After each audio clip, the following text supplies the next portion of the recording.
Hello and welcome to the North Metro SBDC programming. This is, I think, my fourth time that we've had the childcare class. I am a regular consultant with North Metro SBDC. I'm not sure if everybody's also in North Metro or not. But we can make numbers fun. I know you think I'm crazy, and I am kind of, but first, I just want to have everybody pat yourself on the back by the fact that you didn't blow off this session because I've been doing this financial stuff my entire life. I mean, like in the teens, okay? And I know, unfortunately, people through families, it just generational, and if nobody taught you that numbers can be your friend to help educate you on how you can best work on your personal finances, let alone, oh my God, business finances, it's really scary. It's stressful. And mostly people just want to not deal with it. And I get that truly. Um, so pat yourself on the back. Yippee, yahoo for all of you. We're going to try to make today fun, interesting, and the numbers will be your friend and they will talk to you. We generally are, a lot of people are more visual learners. And so when you have a spreadsheet and we're going to go through it and you can see how this number keeps going up and your profits keep going down, oh my goodness, I bet you it's the one that keeps going up that we need to review. Just like in your personal situation, you re-look at the cost of your cable or all of your streaming services, things like that. You just got to renegotiate, or when wherever you're getting your food from, or the toys. Do you buy the toys right when it's peak season during the holidays? No, you buy them when they're all on sale, right? When you have to, get better costs. So anyways, I'm a mom of three. So I have had my kids in childcare. I know the process. I know how you sign them in. And you guys have a really hard job in an industry that does not get enough credit, which is a shame. But I do know that there is a Colorado association that really is trying to highlight the industry more and give your industry a lot more credit, and especially with UPK. Um, Dawn Alexander she's been a dynamo. That's a nice word because this is being recorded. She's killing it out there for the industry. So anyway, we'll talk more about that later. Um, what kind of challenges? Let's start that off. Everybody come off mute. I've gotten some challenges that people have had in the past, in case people are shy, which you shouldn't be. This is your session. This is for you to understand your numbers better. So what's your biggest challenge when it comes to finances, numbers, projections, budgeting? What? Who wants to share?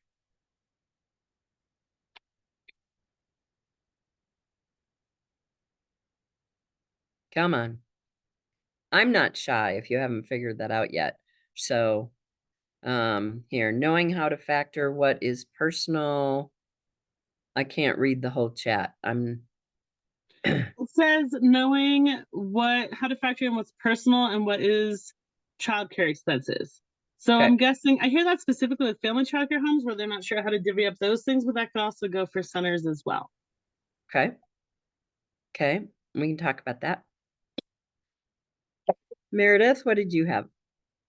So part of it is when you're trying to maybe estimate or budget for the future, like if you're in a program like CCAP currently, I get a certain number of days for absences. But then after that, there's this variable about how many days they actually attend. So there's just those variables of how do you what's a good buffer when you are trying to estimate. So that way I can be more mindful about accounting for that lack of income, because maybe the kids aren't attending. And if I've reached my limit with CCAP, then there's this gap of what the students are attending and how much I'm getting paid, versus what's there. Did I explain that well? Yep, you do. We'll see. I'm probably on the back end or the front end where you'll see on your finances when you're not making your numbers, right? But I think Dora and your peers can probably better advise you on the whole CCAP process. I mean, wearing my consulting hat, my first thought would be, part of that is your marketing. And if you're in a center or if you have more than one teacher, it's the relationship between you, the teacher, and those families. So the parents or the kids want to attend and they don't blow you off, right? So the issue is more that absentee and, um, eh, you know, the whole culture of your center or your home than the financials are kind of the result of it. So, Dora, that's probably something you can cover. Anybody else have a financial kind of question? What scares you? Marta, I see you have your hand up. Yeah, I have a hard time budgeting just because maybe because our center is still very new, only 1 year old. So our enrollment still very, I think it's solid and we're not losing kind of. But I cannot budget for like the next month. What I do is I know that my numbers are growing. I would love to know if it's growing fast enough. Like what will be like in a year? What will be like a safety spot that you're like, pretty good, Marta, you're doing money, or it's like you need to do it better. And like I said, I'm not budgeting like in the future, but I kind of like compare what the expenses were the last month. So kind of like the opposite. And I think that it takes into consideration like what she said about CCAP and maybe my family's changing days, that type of thing. Yeah, that's part of with any business, knowing your customers and whether or not you have a strong cash flow coming and those customers are regular and consistent, or does all hell break loose and what have you? I will say, are you you're in a center, Marta? Okay. As much as you said you can't, project what's coming out, you need to as a business owner. And you know what? Don't worry if it's exact. I generally tell people with your projections, and we're going to go through this, where you do have 1 year of history. And so Yeah, what I'm saying is like, I don't know how to do it. It's Okay. not like maybe I can, maybe I don't know how to do it. Okay. I think you do. It's not as hard as you think. And generally, when I show you the spreadsheet, with anything, it's kind of a wild guess. You want to have your projections that when you're killing it. And if you can have 50 kids, what if you have 50 kids and you have a waiting list? Woohoo. What does that revenue look like? What does your expenses look like? You do best case scenario, you do worst case scenario, and then middle of the road is kind of where you want to hope that's your day, knowing stuff happens and it'll go up and down. But we'll go over that. The other one is, and Dora, you and I haven't talked about this, but part of knowing whether your center's doing well, I do know that the SBDC has access to what's called IBIS reports, and they are industry economic data that basically shows nationally within the state, the percentage growth? Is it on average 2% revenue growth, or is it a loss or whatever? So Dora, maybe you and I can follow up and see if we can get the most recent IBIS report. A lot of it is economic data you might not really want to read, but there's charts, there's easy way you can see if it's going, the graph is going up or it's going down. So Dora, you and I can do that as a follow-up, and your class can get that. Anything else? And then we can, real quick, Jennifer. I'm not, well, I'm at a center, and it's a church-based preschool. So it's a center-based and Yep. 501c3. So I Yep. don't really know how much my question would relate to everyone else, but part of the reason I'm taking this course is it feels like, because I'm part of a larger organization, it's so difficult to try to guesstimate what true expenses are, because I don't see a lot of those items. I know the parts that are right in front of me as far as the tuition that we're charging and the money coming in.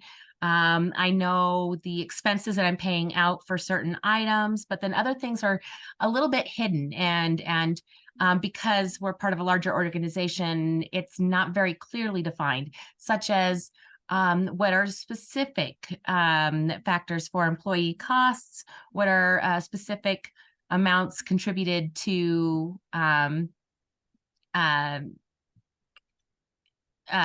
utilities and stuff like that. Yeah. And so it's a little bit more vague than I typically like, because if it was just a matter of plugging numbers into a spreadsheet, I could handle that. But it makes it very, very difficult to try to properly Yeah. Are you the account. director, Jennifer? Yes. Yes. Okay. You know what? I've had one-on-one consulting lessons with other nonprofits just like yours.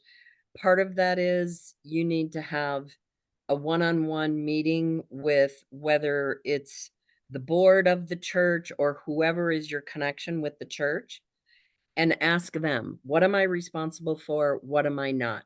What are my costs? What are they not? Because you only have so much control, and Mhm. it's really difficult. So you know what? Ask until you're told no is one of my mantras. And if you can't control it, then you can't. Find out what are the KPIs, the requirements for you as a director, and go from there. So when you look at the spreadsheet, it's pretty detailed on the expenses, and that will help you with your conversation. Angela? Yeah, I have two things. One is, what is a healthy profit margin, especially maybe within this industry, to like aim for? Dora, do you know? That might be part of that IBIS report. It might be. I mean, it's so it's- different. It is different. And I think we've talked about the cost of care and stuff already. Like, it's hard to, I know that most programs are operating on like a thin profit margin, but it also kind of depends on like the families you're serving, the part of town you're in, the part of the state you're in. Like, Yep. are they CCAP families, low income families, private pay families? All those kinds of things are really important to consider. So Yeah. it varies. We can try to touch on that a little bit, and maybe, it's how much do you want to make as if you're a for-profit? What's your second question? Is I don't know if I have a specific question, more of a concern, because I'm just starting out my center, and I'm getting a business loan for just some updates, some materials, things like that. But kind of just, what should I, like, if you have any advice on like being careful with debt, because have to be able to pay it back, and kind of Yep. planning that way and stuff like that. So that's just. All right. I think one can thing. touch on that in a little bit. Make sure with this head cold and just stuff. Before we finish, make sure you remind me. Somebody remind me. Okay.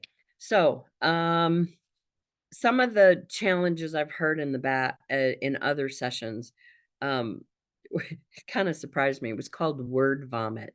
So that was a new term for me. I will try to be, and I like to think my clients that I've talked with in the past, I don't use all these big words that you have no clues what they are. So if I do, please let me know. But mostly, how do you pay yourself? How do you cover expenses? Just the overall financial, the balance sheet. And let's see, taxes, legal, insurance. Those are some of the things that other classes have talked about. So some of you are centers, some of you are home-based childcare. And generally, I think the biggest thing, anytime that you're in a business where it is passion related, kind of, I don't want to call it the creatives class, but sort of. You're in the industry because you want to make a difference. You have childcare, you want to provide the service. In some cases, as a home-based childcare center, it's because you have kids at home and it's just a way to, support your own family and hopefully get paid because other kids will come in, and it's just more of a family situation. So, if you do have your own, usually people start a business. One, they can't stand their boss, and so they want to start their own business. Two, they think their boss is making all this profit, and they totally forget about this thing called overhead expenses, which totally eats up your profit margin. Or you have a passion. And so most of the clientele that are in this industry have the passion to help and develop our youth. So, but where it comes different is you're not just there as a passion anymore. If you're a teacher and you're part of this program right now and you're listening in, your priorities and your responsibilities are very different. You, and I tell all my clients this, one day a week, you have got to put on your business owner's hat. This isn't about deciding what new books you should get, what new, programs, or that you need to get new sanitation wipes or new toys or anything, or if you do summer programs, that's what you get to do the other 4.5 days a week. But you minimally need to take and put on your business owner hat, and that's where you think about numbers, revenues, students, expenses, profit margin, risk, liability, right? If you're working and you own your own center, or even in your home, unfortunately, in this day and age, people sue other people like that. And you've worked too hard. If you are a family of one and you get sued, oh my goodness. And unfortunately, in America, you don't have to have a book of documentation as to why you can sue somebody. You can just sue somebody because you think so. And then it's a nightmare. So you now have a business. It's not just a child care center, a child care service. And so, this business is one asset in your overall financial wealth. You might own a home, you might have a retirement account, you might have cars, you might have jewelry, collections, art, whatever. And then you have something else called a business. And the business is bringing income into your family to either pay your bills short term to get by, or if you're starting a business or you're running a center and you own the center, is this something that you want to have for 10 years or 20 years where you then will sell your child care center? And then that becomes your big retirement paycheck. So you need to decide, is this short term? I'm here today, 3, 5 years, it works. Maybe all my kids are going to be school aged and then I'm not going to do this anymore. So when you're making your decisions, they're going to be very different if this is a short-term business, the next 3 to 5 years, or if this is a 10-year type of business, assuming you own the business. Or even if you are a director, maybe you want to start your own business someday and you're just trying to get more experience and knowledge before you go out and jump through the hoops. So we are going to talk about, let's see. I'm looking at my screen here. This should be A.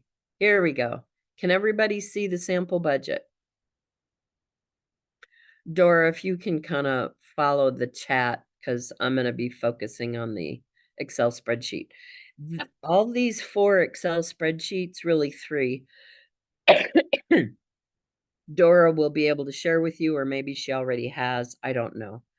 But this is where, as a business owner, you need to know where your revenue's coming from, and then where are you spending it? And one of 2 things, if you're not making a profit, it's really simple. You either need to make more revenue or you need to reduce expenses, right? If 10 minus 8 equals 2, okay, that works. But what if revenue is 8, expenses are 10, and it's -2? You decide.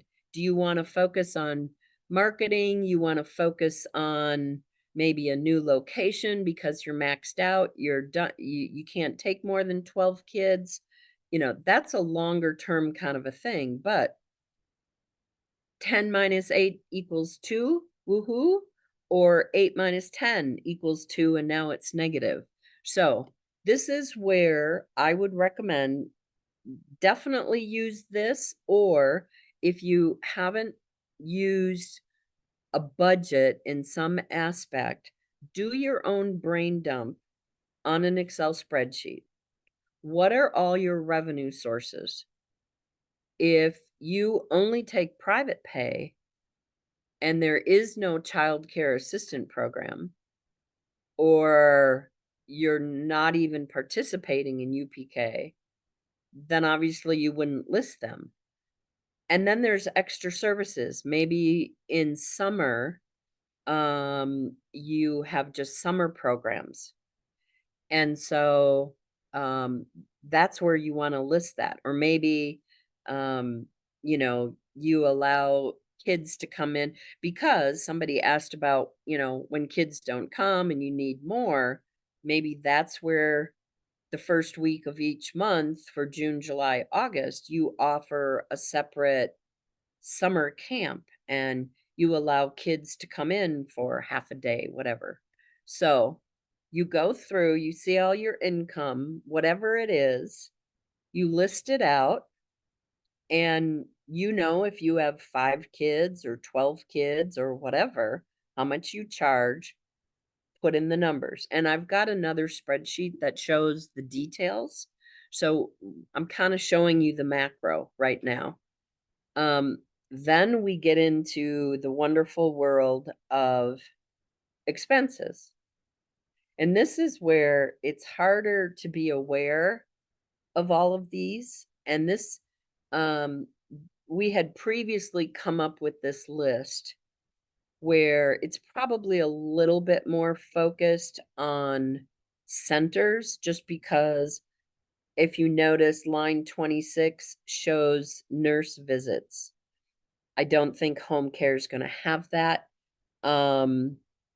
You also might not have, well, you could have your own professional development.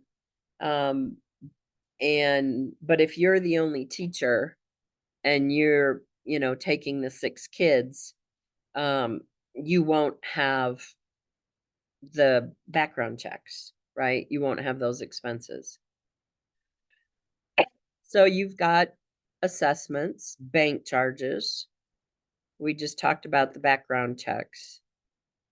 Childcare supplies, very different than your cleaning services. And those of you that have been around and lived through COVID, you know your expenses went like this, right?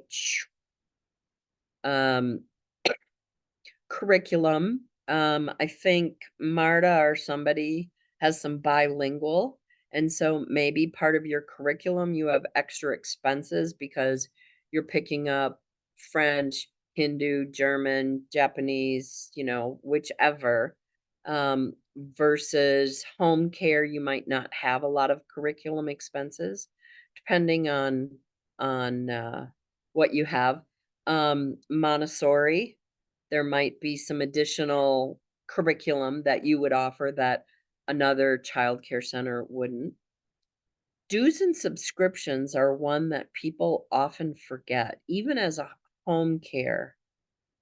If you are part of the Early Childhood Association, Dora, correct me if I'm wrong, but I think the annual dues are like $45. Yeah, I that's mean, pretty cheap.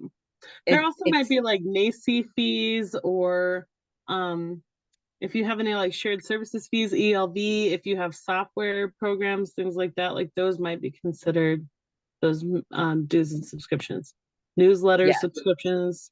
I think we might have software listed. No, I guess we don't. I thought we had I guess we just put it all together, dues and subscriptions. Where as a business owner, we all want to make a profit. And if we're not, then maybe this isn't the business to be in. There's many resources through Dora, through the SBDC that we can help you. Marketing, social media, HR, lots of things that the SBDC can help you to try to gain more revenue so you are making a good profit. But just to keep in mind, if you're really struggling and need to make a profit so you can pay yourself a livable wage, then this is where your numbers, when you're spending too much money on something and you're not marketing enough to get those cheeks in the seats, the little munchkins, then this is where new strategies have to come about. So, Karen, yes. I have a question. So for a lot of the providers in Denver specifically, but I'm assuming eventually it might be statewide, I know the minimum wage has gone up quite a bit. So when you're trying to, get all of your salaries up to a reasonable level, do you have any suggestions for like how to do that in a reasonable way, since generally you can't charge like too much more, or any thoughts on that? With any business, childcare or not childcare, you need to understand what your competitors are charging. And so, kind of going back to curriculum, if you're charging, and I'm just making this up to be easy with numbers, if you're charging $100 a child and all of your competitors are charging $75 a child, that's okay as long as you have a value add that justifies why you are $25 more per child. But if you're just charging $100 a child because that's what you need to cover your expenses, then you're not managing your expenses very well. It's kind of like, would you go to Walmart versus Target versus Nordstrom, right? Those three, in some cases, it's the actual cost of the product. In some cases, it's called service. Why would people go and spend what they do at Nordstrom's? Because when you walk in, they know your name, they give you a place to sit, they have a TV for the husband or the spouse to sit and watch TV so you can shop. So if you're going to charge that extra money, even though your competitors don't, maybe you have online sign-in, maybe you have online access to your parents to see the kiddos via cameras, and your competitors don't. Maybe I don't know, you do something really special for the child's birthdays. You have to have that differential. So, um, wages, it really comes around to what is your service? What is your child care service? I don't want to use this word, but if you are just a daycare center, then guess what? Your financial statements are going to look very different, and your ability to make a profit is going to be much slimmer than if you are a professional business with childcare development services for the children, the safety of their children, all of those things. So, Dora, I don't know that I really shared um an acceptable answer for you. All businesses are going through the same challenges with increased costs, whether it's labor, whether it's supplies, whether it's distribution, whether it's security, whether whatever.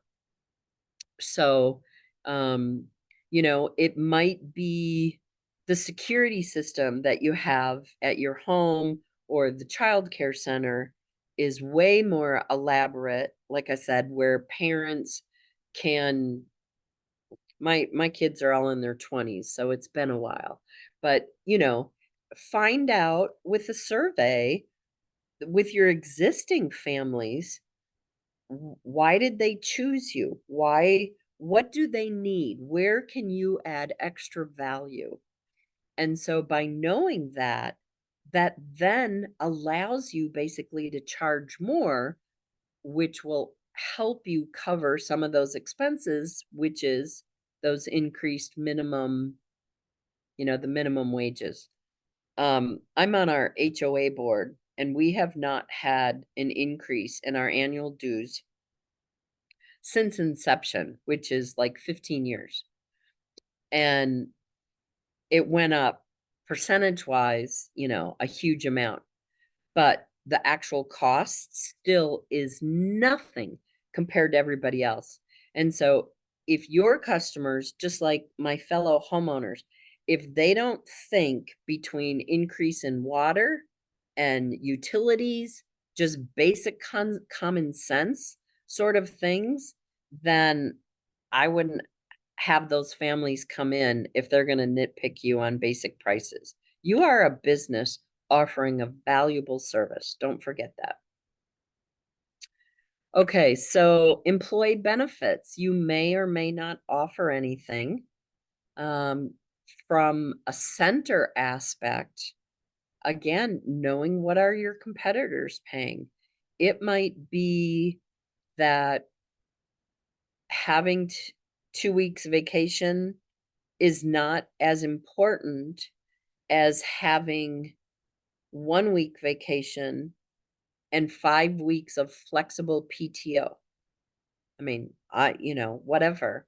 Find out the differentiation that you can have for your business with employee benefits. Is having a 401k important or not really? Often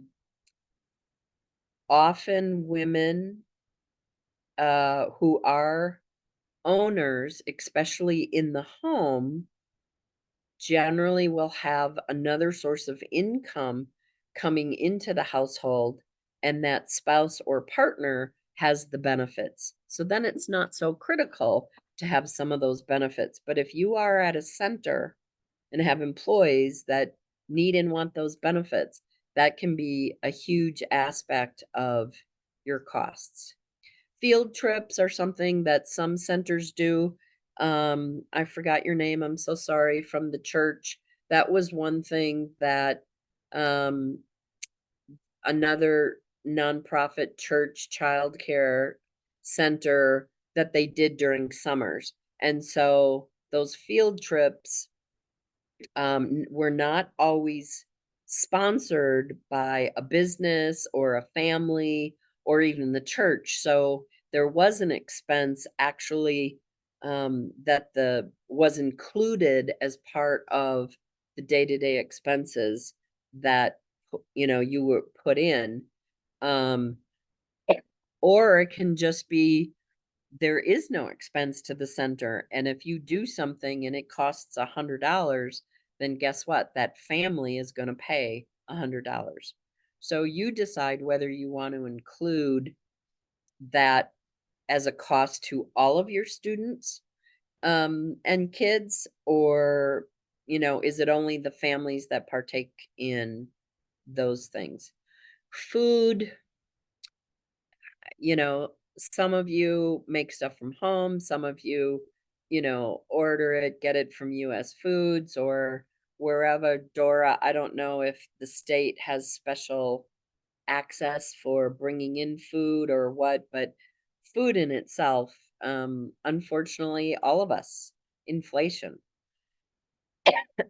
Sorry. I would say though, it's always important to kind of price things out. Like if you've been using the same services or the same caterer or the same, Yep. whatever, or you've been always ordering from Cisco or US Foods or wherever, like really think about how you might be able to diversify some of those things. I do know there's some programs that have benefited from like finding one supplier for milk specifically, because for some reason that's a whole to do. Like maybe Yep. you get your milk from this place and that is, 25% of a discount off of what you've been paying. And then Yep. everything else from US Foods or Cisco or whatever. But really, like, it's worth the time it takes sometimes to do some like price comparison, because especially when you're doing something for a really long time, like that loyalty is not necessarily always rewarded. Yeah, which is a shame. Sometimes it is. And so remember when I said, 1/2 day or hour, or if you decide you want to do an hour every Tuesday and Thursday, whatever. Put a sticky on your computer, put it on your door, put it wherever. It's business owner hat day. And that's when you do the shopping, the comparison, the price. Any business owner needs to be able to control their expenses. So definitely with food. Insurance, if you are a home care center, you have got to make sure, and I'm sure you all do, but just liability, right? You're at your home, make sure that your home insurance covers and knows. Please do not try to sneak it in and not tell your insurance agent that you actually have childcare business going on. Because you know what? Johnny or Susie, oops, slips on the concrete, whatever, and you don't know totally the situation of each family. They could come back and sue you for everything. And again, it's not always about the money. It's your time. It's the emotional stress. Just, for a couple $100 a year, just get your business, get your liability insurance done. I mean, that is, to me, that's not negotiable. Food can be negotiable, field trips can be negotiable, other things. So, licensing, you know what you guys have with the state. You can also with licensing, your some of your maybe not association dues. I don't know, Dora, you decide. Professional services, um I like to think as a financial planner that I am the most important person in my client's life. But let me tell you, you as a business owner, you put money in your pocket or you put it in the government's pocket. And your CPA, your enrolled agent, whatever, will be your best friend. They follow tax code, they can find legitimate deductions, whatever. If you don't have an accountant or a CPA, and or if you want to you're really good with QuickBooks and you want to do it yourself. But anyway, that's definitely something as any business owner. Meals and entertainment when you're going out and about to meetings, conferences, it might just be your personal expense, but if there was any sort of business element, you betcha you write that down on paper. It shows, it's an expense, but it's a way at the end of the day to show the profitability of your business. And unless you're going to sell your business, that's kind of a wash, right? It was just your money from your pocket and you're putting it on as a business expense. We talked about nurse visits, the office expense. Let's talk about that real quick. For those of you just kind of starting out in the home, you are able to take a percentage of your home square footage and take all the costs of utilities, trash, security systems, and deduct that as your rent. So if you have 1,000 square foot home and you have an area that's a 10 by 10, it's 100 square feet, that's 10% of your overall house. So you add up all your utilities, all of those expenses that are home related, and you can take 10% of that and deduct that when you file a Schedule C or what have you. You put that in there as to just that office expense. Payroll taxes. There's not too much to say about that, is there? How many of you have professional development for your teachers? Okay, some of you, I can't see. I see a few hands. Oh, cool. That's good how it pops up, even though I don't see many people. When we were going back as far as how do we, cover to get more revenue, things like that, sometimes you have to look internally. When you have, the saying of happy wife, happy life, it's kind of happy teachers, happy families. And so sometimes just even spending the smallest amount on professional development for your teachers and asking them what their opinions are, can really make a difference. Rent, lease, repair, we've got that. Substitute staff, assuming that they're a 1099. Does everybody know the difference between having a 1099? I'm going to say the word, but a 1099 employee versus an actual employee? Does anybody here contract with a substitute? You do? Okay. Because I know a lot of people use like sub agencies, and that's kind of different. Okay.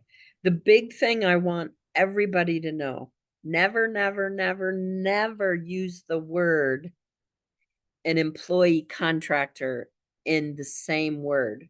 You either have an employee and you pay payroll tax and workman's comp and everything else, or you have a 1099 contractor. The Department of Labor will be in your face and make your life miserable if you think you have 1099 contractors, but you require them to show up at a certain time and teach a certain way and everything else. Let me tell you, that's the best way to get shut down and the Department of Labor to fine you beyond belief. Make sure you know your difference between a 1099 contractor that you just pay them whenever, tell them to do the job, and they show up whenever, versus an employee. And Dora, I'm sure you guys can go into those details, but 1099, like your janitorial crew that maybe if you hire that outside, that could be a vendor, which actually, let me scroll down. Do we have vendors on this list? We don't. Maybe that's under cleaning services. I think of it more as cleaning supplies.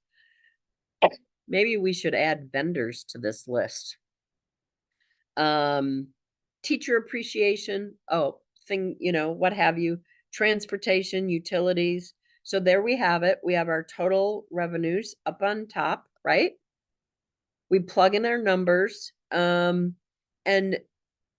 we're already, first quarter's come and gone.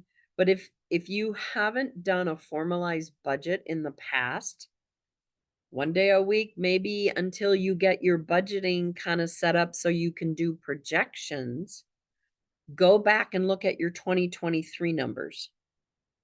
And, they don't have to be to the penny.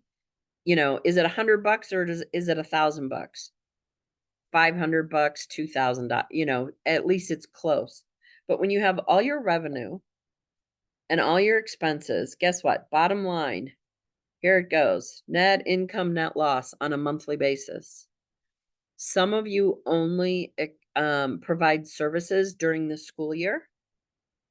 And so that can also, that seasonality where you don't have any income coming in for the summer months. However, you still have maybe monthly insurance costs or monthly, rent or monthly whatever.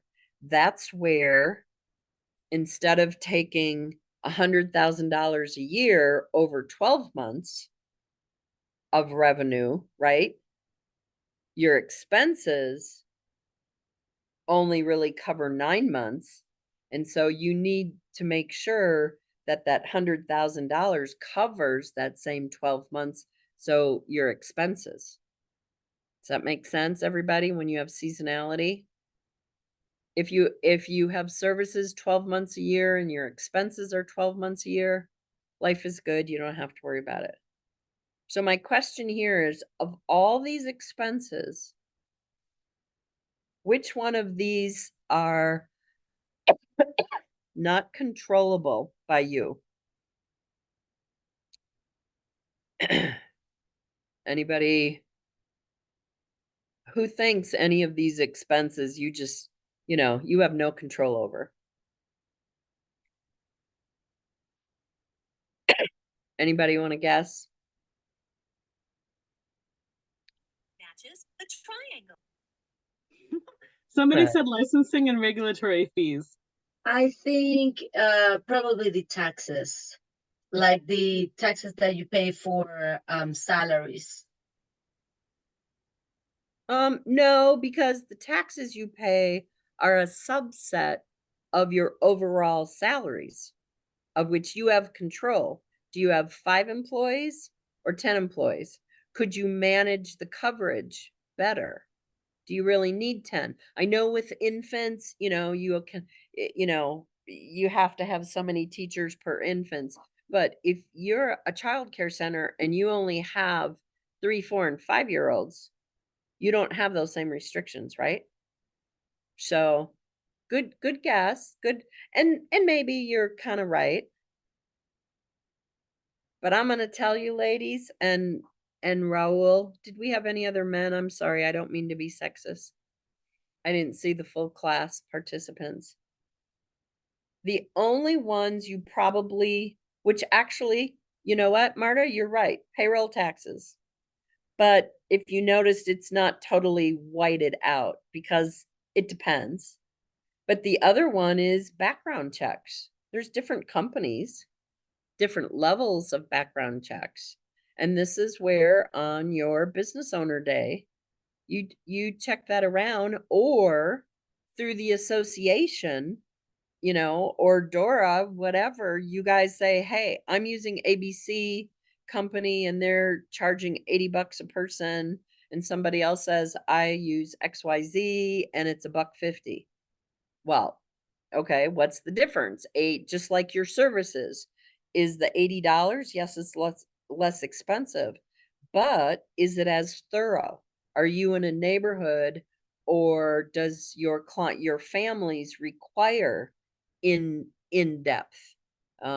Maybe you want to make sure that it also does sex offender and what levels. So anyway, based on what we've taught in the past, background checks and payroll taxes are really the only two. So you as a business owner have control of your profit.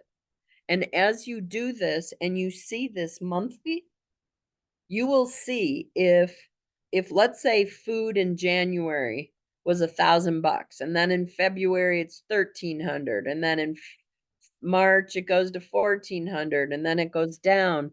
But you can see from January to December that $1,000 is now 2,000. Well, if you haven't raised your prices to accommodate that increase in the expense of food, no wonder you're having challenges making a profit and meeting salaries. So when I say your numbers will talk to you, you put the numbers in, you just got to look.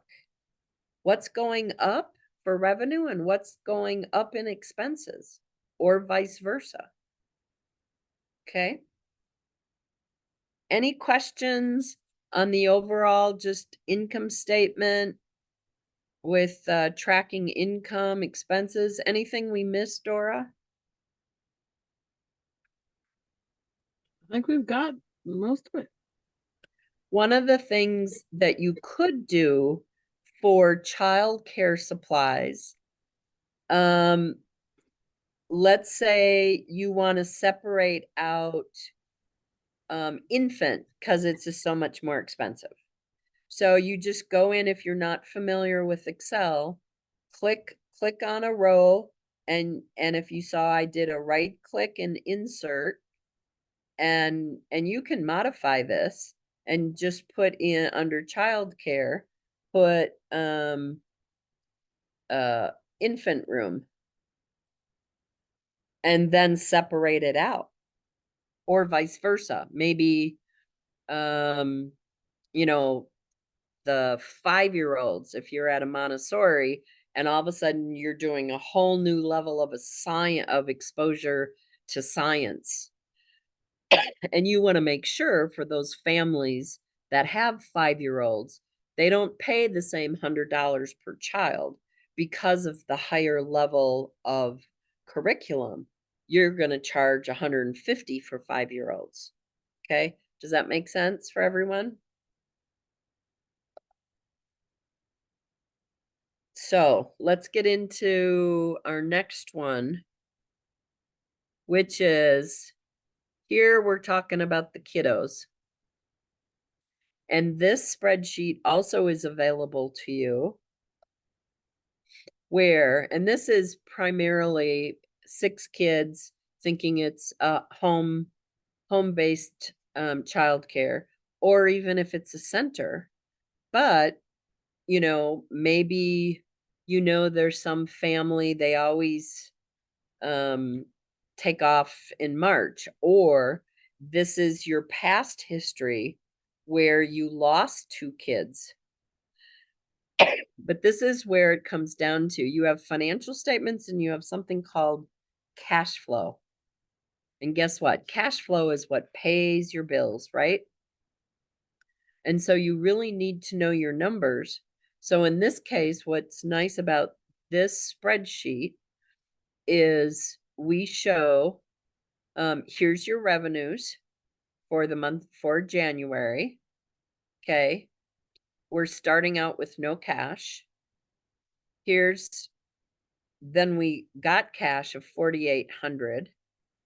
And for simplification, the only utility we had was $118. That's our total expense. So here's our net profit. Okay.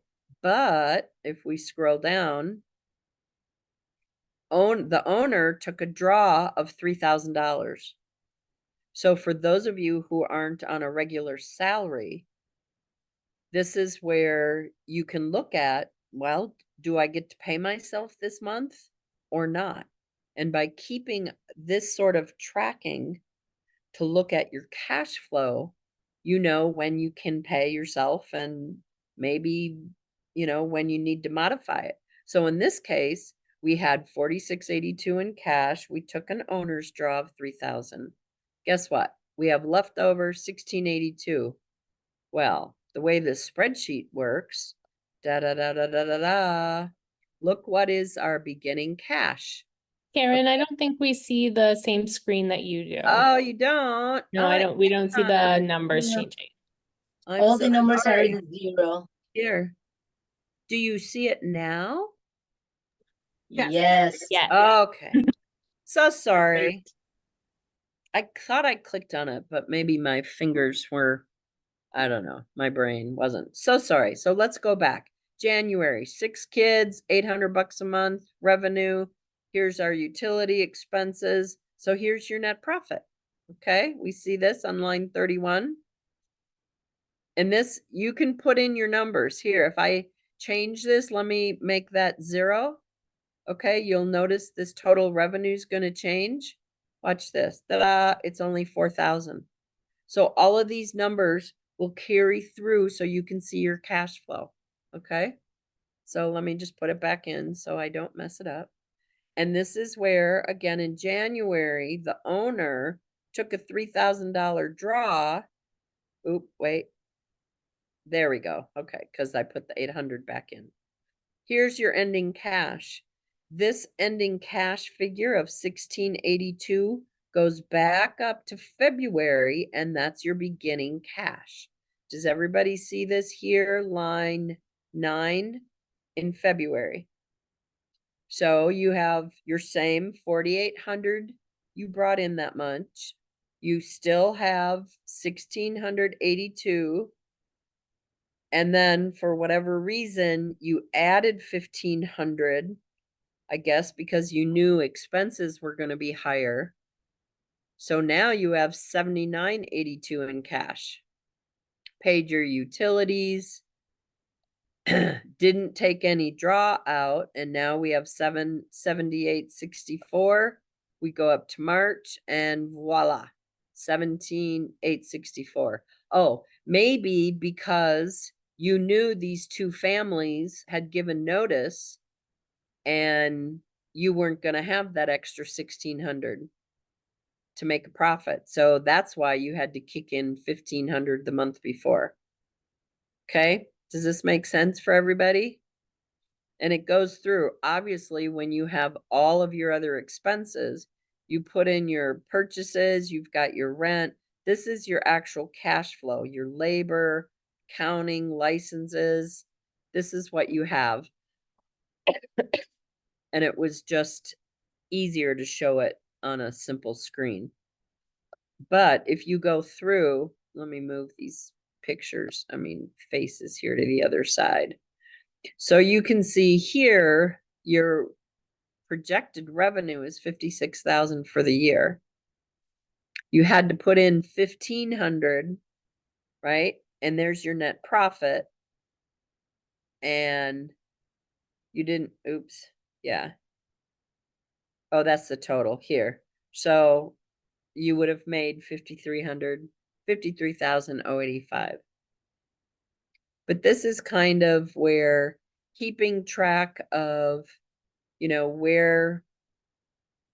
when your families are coming in, if this is where seasonality, if you don't have kids June, July, and August, that revenue's not going to be there. You need to make sure that if you still have these expenses, you're going to have to budget and not be spending extra money in the months that you don't have these revenues. Any questions on this actual cash flow statement? If you notice down here, it's monthly. We've got quarterly, kind of same thing.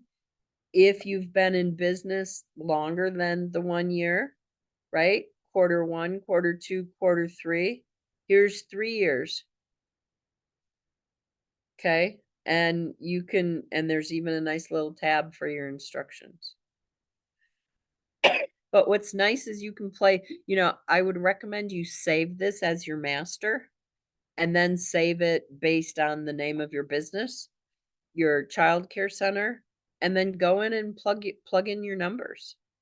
And let me tell you, the numbers will show you very quickly if you're going to be making a net profit or not. And if you're not, then that's where, as I said in the beginning, you need to either increase your revenues or you need to decrease your expenses. Okay. The last one I want to show you, and let's see if I can do it right this time. And why can't I find D? Hang on here. It's not popping up. There it is. Okay. Let me click new share again. Okay. Can everybody see the income calculator worksheet? Yes. Okay. So This is where, and again, forgive me, I forgot if it was Jennifer who asked this question. How do you know, like, how much to charge, what's coming in, what have you? And I'm trying to remember. Dora, can you help me remember why we would want to list your shine, your rating if you're a 3 level? Because the level that you're at determines the reimbursement through CCAP. Okay, Mhm. I knew there was something in, sorry. So the other thing is, this is where you can compare, now that we're looking at your tuition, right? So it kind of helps you do a what if scenario. Being that you know your competitors, you know what your services are and what you feel based on your curriculum. But let's say 0 to 18 months, 300, 18 to 24, right? You break this down based on the age of the child, weekly versus daily. And then this is where, when you're looking at enrollment, this will help you determine if you have, I think, do I put in 3 and it comes back, or do I put in, no, sorry about that. I put in, yeah, insert only 1 column. I am so sorry. Um, uh, oh, child 1, I think I would put in $300. Yes, and then child 2, because where it comes down into play is, well, and it's not working now.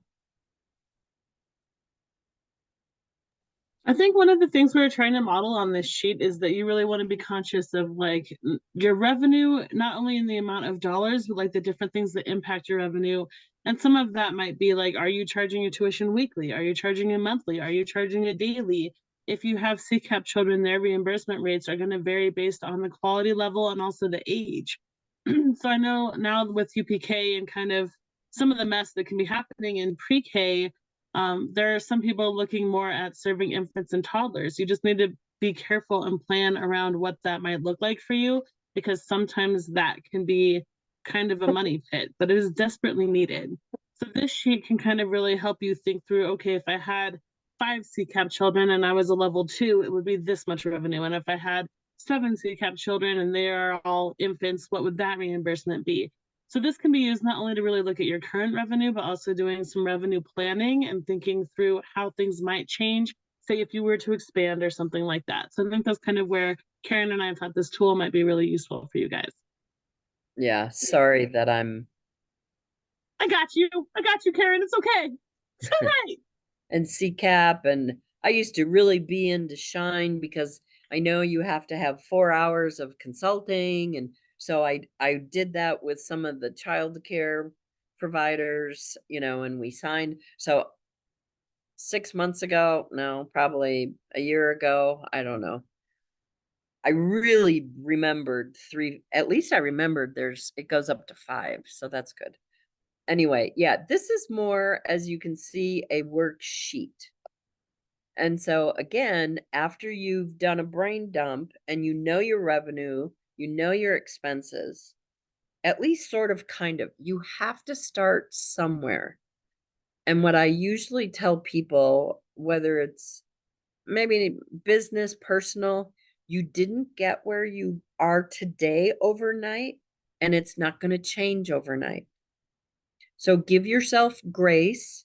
Part of this is just starting and making, documenting the numbers.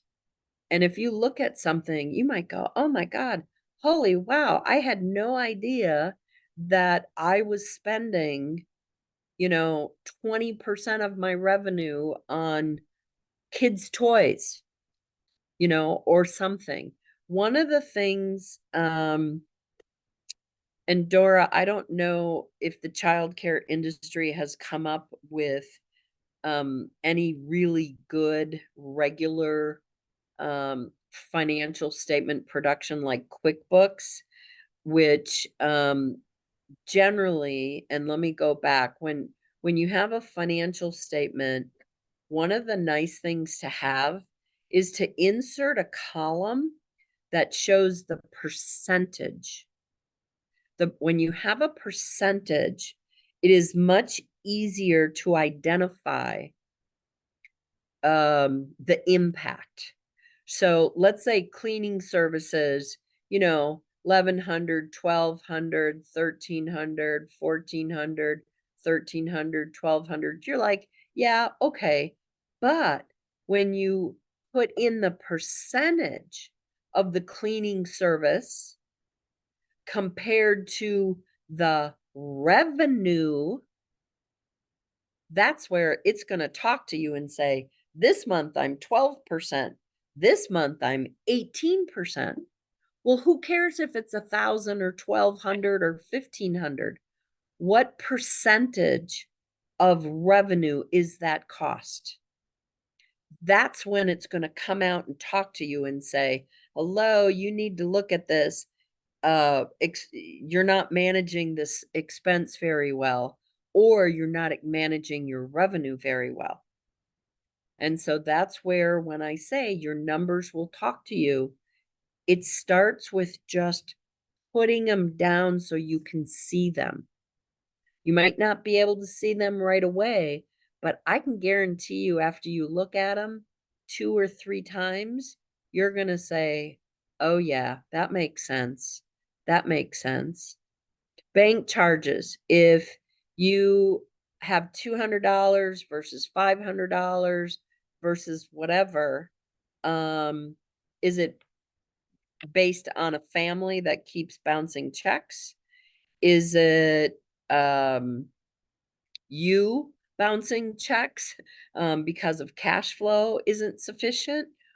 Then maybe, hey, maybe what you do when you find out those bank charges are killing you and it's 4%, maybe you go to only accepting credit cards, or you do automatic debits. And therefore you get the money. You don't have to worry about people bouncing checks. Then you don't have those fees. And so a lot of time it's just managing your cash, managing your expenses. Revenue, some of that, it's based on what services you're offering and what people are willing to pay for those services, like any business. Let me think. I was told I had an hour, and so I know you have other things to go through. I do want to cover one more thing. I knew there was one more thing. The state of Colorado 2 years ago implemented a regulation that if you as a business owner have 5 or more employees and you've been in business 2 or more years, you have to provide either a retirement plan, or you have to sign up so your 5 employees have the option to participate in a retirement plan with the state. And those 5, usually you think of, 5, that means 2.5 FTE. No, not with this regulation. It is 5 names, 5 social security numbers, even though they're only part-time. And so one of the things I've done in the past is help people kind of understand, if you're a larger center and you want to offer a 401k, or maybe a simple IRA, which is a less expensive 401k. But if you have 5 or more, you have to do something. That started as of last January, and they were going to start fining business owners.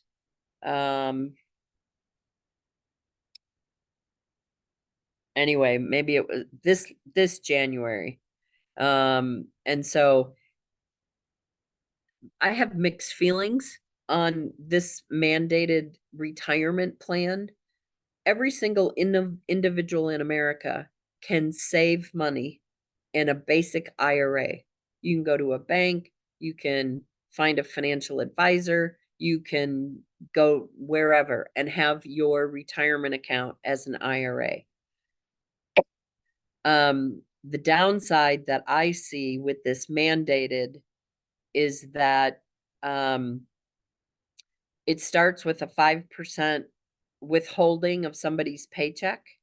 And if somebody doesn't understand their personal cash flow and their personal finances, if all of a sudden $50 a paycheck goes out to somebody's retirement and they needed that to buy groceries that week, it's going to cause stress for that employee. And there's really no educational program set up with this mandated retirement program.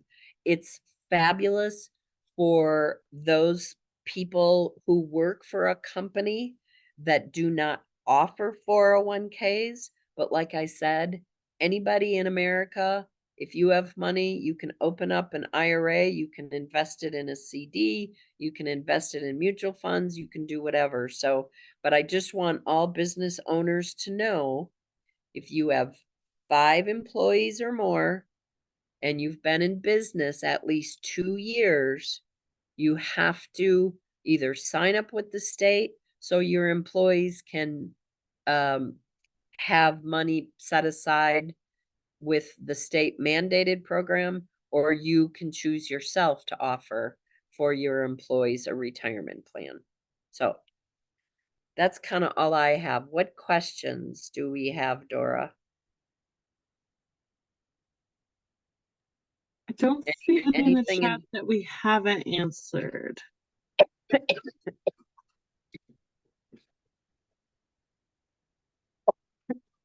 Does anybody have any questions they want to put in the chat right now? Okay, is that for all types of businesses such as 501c3s? Yep.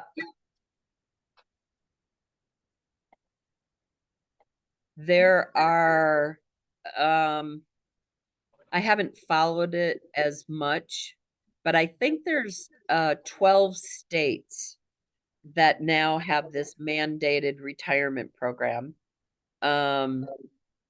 There are also some states now for long-term care that there's an additional payroll tax, which this, if you've watched it on the news, the state of Washington did it, that if you didn't have your own long-term care, some sort of insurance policy to help offset the cost of healthcare expenses in your older age, you were going to have this additional payroll tax. And the only way you could exempt yourself was by purchasing a separate long-term care policy. This is basically the way states, and I get it, because of the cost of Medicare that states have to provide, that they're basically encouraging people to be able to have monies put aside to help yourself instead of being a ward of the state. But state of Washington tried. It was a fiasco, and I'm happy to talk to anybody with anything. If you want some one-on-one time, Dora, you can probably offer my I am a lead counselor. So if you're trying to get your stars for Shine and you need to do your 4 hours, I can do that for you.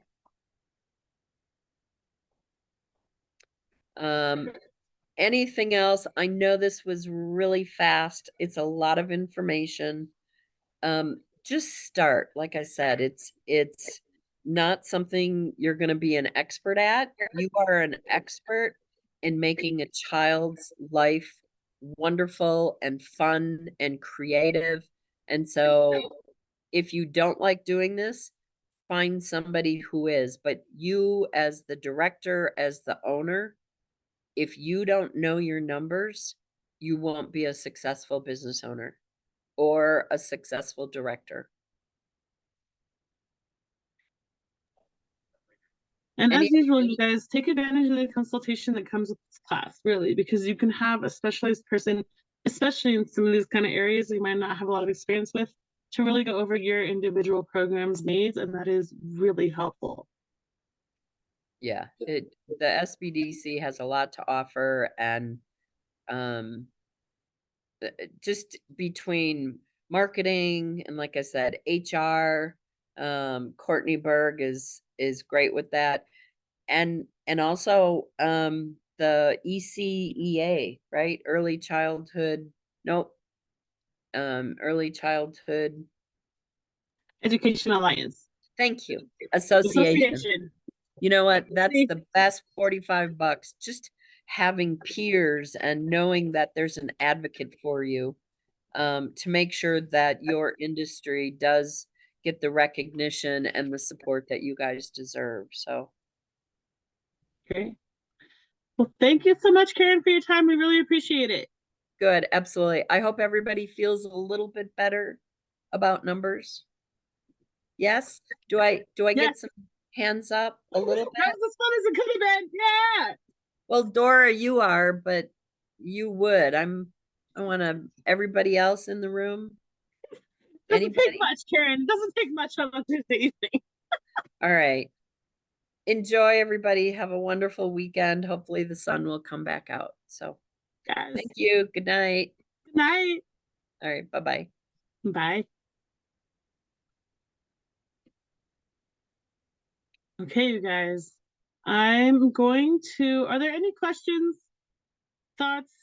Do you want to talk about the CCAP thing? Because I'm up for that. What was the CCAP question? Because we could talk about that right now for a second.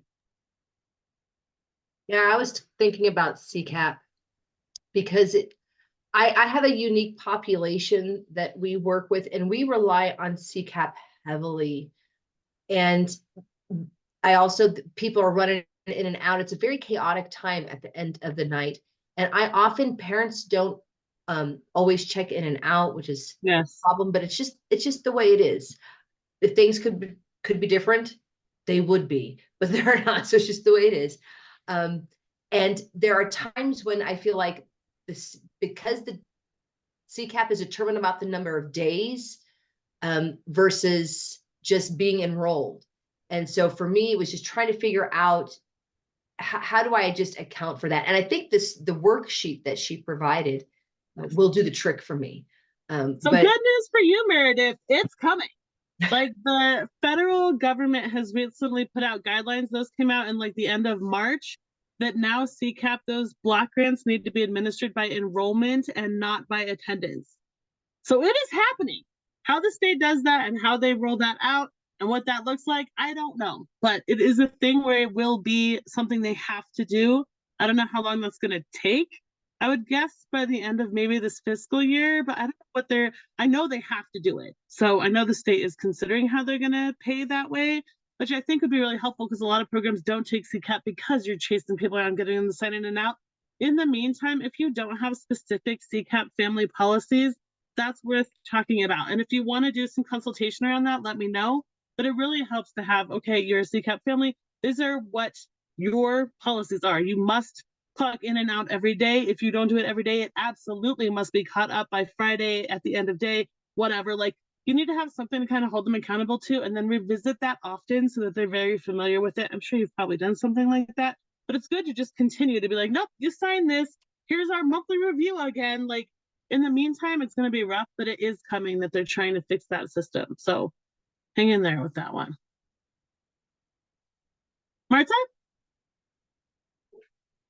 Yeah, I was very impressed with what she said in terms of independent contractor and for subs, right? Like the sub can be part of your staff or not. And I just want to confirm this. So if I have a sub, but she is in my PDIS as my staff, I guess she's staff. She cannot be independent contractor, right? Right. So you can count them as your staff, but then you're going to include them in your payroll and all that kind of stuff. Yeah. So if they don't work, you're just not paying them, but they are an employee of your organization, or you're contracting with somebody just to come in when you need them and treating them as a separate entity. It's not better or worse which one you do. They're just two different things and it can't be both. So they Yeah, can't be but an I don't- employee of your center and also a contractor. Yeah, yeah. So she is, but she's, I guess my question is, if she is in my staffing in Colorado Shines, she Mhm. cannot be independent contractor, correct? Yes, she can be. It doesn't matter what you're putting in Colorado Shines. And if they Okay. come on a day that she's there, they're going to want her in there counted as your staff with her PDIS and all that stuff to get points. Okay, so two different things. Okay, good. Yep. Thanks. And so I just went through Colorado Shines in July, Mhm. and I've been through it before. And I will say that you can put in there specifically, you can label how you have your staff in there. So that way, when you actually go Yes. through a rating, when you actually go through the rating, they're not looking at people who aren't regular. So that's helpful. And if you have anybody, if you have any connections at all to your local area council, Yes. getting connected with one of your coaches is huge. It made a really big difference for going through that process. They really help you walk through it. So I couldn't have done it without the help of my counsel. Yeah. Yeah. And your councils too, if you're not already getting funding through the state or CSQI or TSQI, like there is funding and money and hours for coaching, for materials. So if you're not connected to your council, definitely get in there because they really are the intermediary, like we talked about, between the state and providers. Mhm. Okay, guys, I'm gonna try to go through some material again, and I'm still not gonna be able to get through this because I still want to give you guys time to talk. So I'm gonna try my best to kind of get started a little bit, but we're probably not gonna get through this whole thing again, and then we'll just finish it next time, and that's totally fine. Okay. So we're gonna talk a little bit since we just talked about the financial part. So take a breath, because numbers are a lot. That's a lot. Maybe it's just me, but I'm gonna take a breath because that was a lot. Numbers are rough. When we do have breakout time, please remember that this is like a safe place to have honest conversations, and sometimes financials can be, I think we all think that what the financials shake out as is a reflection of our quality or how we're doing, or are we a good business person or not based on the money we're making. And like we talked about kind of in that first or second session, like it is a very thin margin that is, how ECE operates anyway. So it's already challenging to make money and do those kinds of things. So don't take it as any kind of personal reflection. Just always work to try to do a little bit better. But don't think that because you're not a millionaire, you're not doing it right. Because this is just not an industry where that is a reflection of your quality. Okay, so financial systems and things to think about. So now that she's kind of gone through like the budgets and the financials and those kind of pieces, let's think about internal financial controls. So whether that's if you have a family home, if you work for a larger organization, if you work for a center and you're kind of on your own, what are these? These are just kind of questions to think through. And then we'll go into some breakout rooms and you guys can talk to each other and kind of learn some of the things that have worked for you and what haven't. But think about who can make purchases. Do you give your teachers a credit card? Do you reimburse them? Are you reimbursing them tax if you're a nonprofit? Like who is able to make those purchases? Who's authorized to do that? What is the process? Again, are you reimbursing receipts? Are you getting approval for anything? Is it a teacher has to request approval if it's more than $50, whatever that may be? Like, what is that kind of looking like? If you're in a center or a larger program, if the main purchase person is out, who else can make purchases? So be mindful of who that would be and what is your process for that. Do purchases need to be approved, over what amount? And if your organization's a nonprofit, is there a policy around paying tax for purchases? I've seen programs where they'll reimburse what the cost of the item is, but won't reimburse the tax specifically. So it's kind of up to you on what that looks like. Tuition and fees. So we went through budgets and stuff, but we didn't really get into like the processes around tuition and fees. How are parents able to pay tuition and fees? This is something to think about, especially when you look at credit card fees, because I know there's some organizations that pay like huge amounts of credit card fees for credit card fee processing. So thinking about that, do you take cash? Do you take checks? Do you take money orders? Are you taking payments from your parents in a way that's responsive to the parents you're serving? So maybe your parents really want to be able to pay with a money order, and that's not something you currently do. That might be something to think about. If you do accept cash, because I know sometimes, especially for CCAP families, if they're paying like $11, $7, like their parent fee can kind of vary. So if you do take cash, what's your process for that, and how are you making sure it's properly accounted for? Do you have a time frame on cashing checks for tuition? So how often are you doing those deposits? How often are the parents able to know, okay, if I give them a check on Wednesday, I know they'll cash it on Friday. Like, how are you kind of helping your families be accountable for their finances too? Are you processing credit card payments? Are you accounting for the credit card fees? How are you keeping parent credit cards and checking information secure? I think that's becoming more and more of an issue as we look at people that are getting hacked or organizations that are getting hacked. How are you sending that information to different people and those kind of things? So really thinking about that. And then who has access to the payment systems? So if you do have a system where you're holding credit card information, like QuickBooks or something like that, who's able to access those systems, and how are you kind of monitoring who's able to get into those things? So next time we'll talk about organization. It's going to be super fun. I'm going to put you guys in some breakout rooms. I'd really like to do like a good 15 minutes, and then let's come back for a good 15 minutes of really getting into some deep talking about policies, practices. And as you guys are in these breakout rooms, if there's something you're like, yeah, nobody said anything about that, I wonder about this or that, or CCAP or reimbursement or whatever. As you guys are in these breakout rooms, please do write down questions you might have that haven't been addressed, especially around financial policies and procedures or budgets. And then let's really go through those when we come back here. So I'm gonna put you guys in rooms until 7:45, and then we'll come back, do some large group discussion, and then we will call it a day. Ooh, welcome back. We're almost all back. Are we all back now? Yes. Okay. All right. Before we kind of debrief from that, Raul wanted me to remind you guys that for the next session, you guys need to bring your PBIS logins so we can make sure you're getting credit for this class, and then also make sure that all of your homework is done. I'll put the homework for next week in the chat. Just what actions are you going to take based off of today's training information? I also tried to go through the Google Classroom and answer any outstanding questions that we had. You'll see my post in there. If there's anything else you want to talk about in the next session, we've got hopefully some time and capacity where we can really like talk about anything else that is outstanding that we haven't really addressed yet. If you're like, well, this class is almost over, we never talked about playground safety, like let me know and we will talk about whatever those outstanding things are, but put it in that Google Classroom, or just send me an email and say, hey, I want to talk about, I don't know, the weather. And I'll be like, okay, let's do that. Let's debrief about all the things. Who wants to share? Otherwise I'm just gonna start picking on people. Whoever's smiling is gonna talk. Angela, go! Bust it. Looking happy and quiet. So we talked a lot about, let's see, knowing what our budget is, transparency of that if we're working for other people, knowing the limits, knowing the possibilities is kind of what I was thinking about.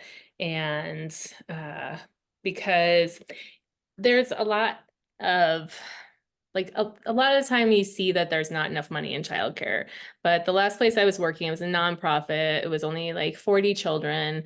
And granted, I think we had a really good person put together our budget. But like, and we didn't charge too much for parents, like tuition and stuff. We were really pretty cheap in Denver. But we still had a surplus, and I felt like I was always buying all these things and I'm just going to keep going until someone stops me kind of mentality for a little while. And so I think sometimes there's a lot more to work with, or a lot more access to grants, or I think there are ways to have access to funds or to budget for funds that can actually really get you a lot of materials or better benefits or things like that. So yeah, I think it's good to really look around and find. Yeah. Great point. Kind of like what we talked about last time. Sometimes it just seems like feast or famine. Like there's either hundreds of thousands of dollars in random grants for specific things, or there's no money at all. So the more you can also be like mindful about what you're spending on, like the more that can kind of help you in the long run. Somebody from the other group talk to me, because now I don't have the groups memorized. I don't know who you are, but I know there was a whole other group of like 5 people. Who was it? Was it you, Martha? Nope, she's laughing. I'll go. I'll talk for her. Oh, great. Thank you. Just you want to come over and look? Wait, Sydney wants to come over and hang out with us. Oh. We talked about a little bit about how we accept payments.